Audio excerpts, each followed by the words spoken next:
15 number ৰাষ্ট্ৰীয় ঘাইপথৰ জৰাজীৰ্ণ অৱস্থাই সকলো শ্ৰেণীৰ ৰাইজকে অতিষ্ঠ কৰিছে। আমি বহুবাৰ বাতৰি যোগে সম্প্ৰচাৰ কৰিছোঁ।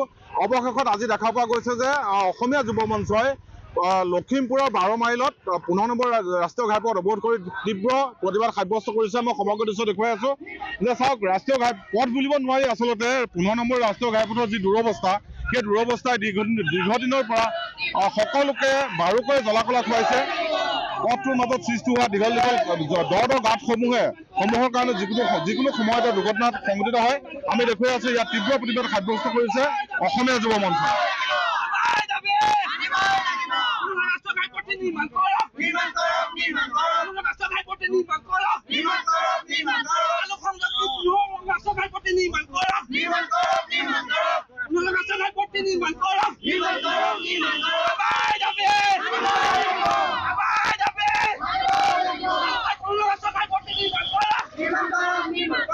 আমি দেখুৱাই আছোঁ পোনপটীয়াকৈ 12 মাইলত তীব্ৰ প্ৰতিবাদ সাব্যস্ত কৰি আছে অসমীয়া যুৱ মঞ্চই তীব্ৰ প্ৰতিবাদ সাব্যস্ত কৰি আছে। আৰু যদি পথ চোৱাৰ অৱস্থালৈ আমি চাওঁ, ইয়াত চাওক যে পথ বুলিব নোৱাৰি পথাৰ। আচলতে এইডোখৰ সৰু গাঁত।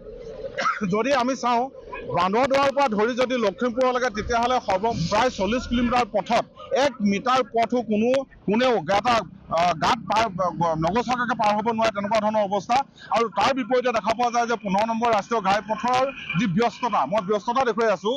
প্ৰতি ছেকেণ্ডত শ গাড়ী ইয়াত যাতায়াত কৰি থাকে। এনেকুৱা ধৰণৰ এটা ব্যস্ত ঘাইপথৰ অৱস্থা চাওক, যে ঘাইপথটো পুনৰ নিৰ্মাণ কৰিব লাগে বুলি ইতিমধ্যে বহুদিনৰ পৰা বিভিন্ন পক্ষই দাবী উত্থাপন কৰি আছে যদিও ৰাষ্ট্ৰীয় ঘাইপথ প্ৰাধিকৰণে এই 15 নম্বৰ ৰাষ্ট্ৰীয় ঘাইপথৰ জৰাজীৰ্ণ অৱস্থাৰ প্ৰতি কোনো ধৰণৰ কাণসাৰ কৰা নাই, গুৰুত্ব দিয়া নাই। মই পোনপটীয়াকৈ মন্তব্য লোৱাৰ যত্ন কৰিম।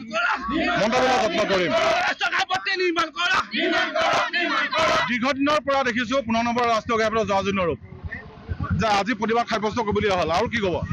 এটা স্পষ্ট কথা যে আপোনাৰ বহু দিনৰ পৰা আপোনাৰ 15 নং ৰাষ্ট্ৰীয় ঘাইপথৰ যি অৱস্থা, পথ নে পুখুৰী ধৰিবই নোৱাৰি। ইয়াত ডেইলি মানুহ পৰি এক্সিডেণ্ট হৈ মানুহ মৰি আছে। এতিয়া অসম চৰকাৰে মাননীয় মুখ্যমন্ত্ৰী মানুহে বহুত ডাঙৰ কথা কয়, অসম উন্নতি হৈছে, ডেভেলপ হৈছে। কি ডেভেলপ হৈছে? ডেইলি আপোনাৰ 2-3টা মানুহ এক্সিডেণ্ট হৈ মৰি আছে। এই মৰণ ফাণ্ডৰ পৰা যাতে ৰাইজক উদ্ধাৰ কৰি অতি শীঘ্ৰে পথ কিন্তু নতুনকৈ মেৰামতি কৰি সুন্দৰকৈ বনাই দিবলৈ আমি দাবী জনাইছোঁ। তাৰ বিপৰীতে দেখা পোৱা যায় যে পথৰ যি কৰ সংগ্ৰহৰ ক্ষেত্ৰত কিন্তু এইখন চৰকাৰ একেবাৰে আগত থাকে।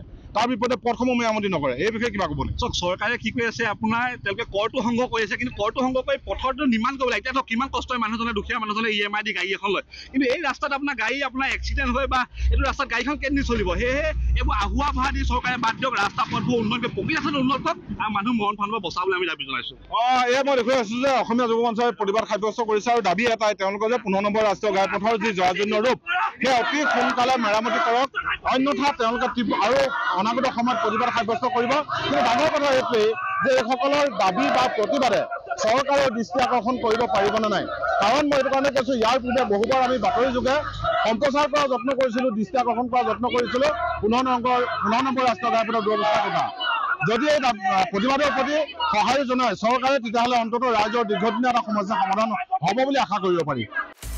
আপুনি বিচৰা বাতৰি পাব কেৱল নিউজ 18 এপত। নিউজ 18 এপ ডাউনলোড কৰিবলৈ স্কেন কৰক এই QR কোড। গুগল প্লে ষ্টৰতো পাব এই নিউজ 18 এপ।